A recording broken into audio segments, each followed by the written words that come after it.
electrons, as this is the same as the number of protons in an atom. However, electrons can sometimes be swiped off the outside shell of an atom, or an atom may grab an extra electron or two. So this number of electrons can vary from time to time. Protons live in the nucleus, which is locked away from the outside world, and their numbers don't vary, usually. This is a better definition. Let's use up the rest of our protons and electrons. Number 7, nitrogen. 7 protons and 7 electrons. Electron configuration, 2, 5. 2 electrons in the first shell and 5 in the second shell. Number 8, oxygen. 8 protons and 8 electrons. Electron configuration, 2, 6. Electrons in the first shell and 6 in the second shell. 2 electrons in the first shell and 7 in the second shell. Number 10, neon. 10 protons and 10 electrons. Electron configuration, 2, 8. 2 electrons in the first shell and 8 in the second shell. Remember how many electrons that the second shell can take before it's full? 8. This means that neon's second shell is full.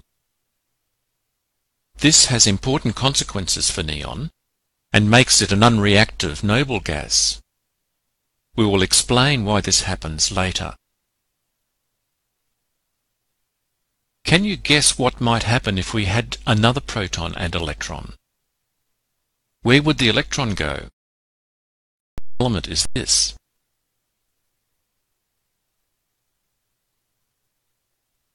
We've just built atoms of the first 10 elements on the periodic table.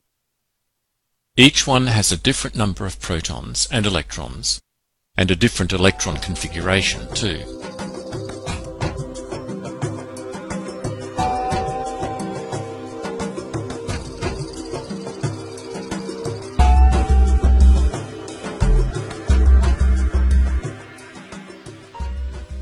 As you learn more about atoms, you will discover that these elements are what they are because of these protons and electrons, and how they were put together.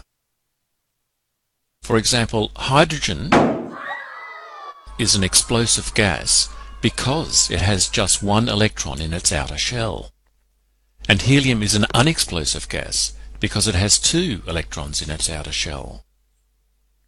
And lithium is a shiny metal because it has an electron configuration of 2, 1. We will explain how this works later. Our world is as it is because of these little subatomic particles and how they are arranged. That is, because of atomic structure.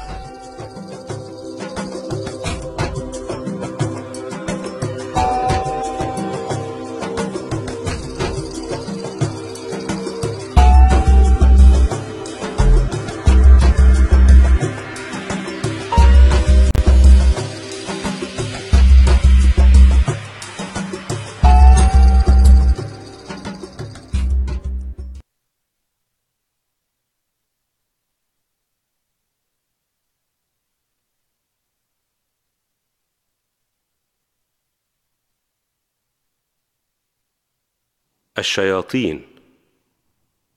الشياطين رواية من تأليف الكاتب الروسي فيودور دستويفسكي، الذي ولد عام 1821 وتوفي عام 1881. كان لأعماله أثر عميق في الأدب العالمي، ويذهب عميقا في تحليل النفس البشرية، إضافة إلى النظرة الثاقبة في أحوال روسيا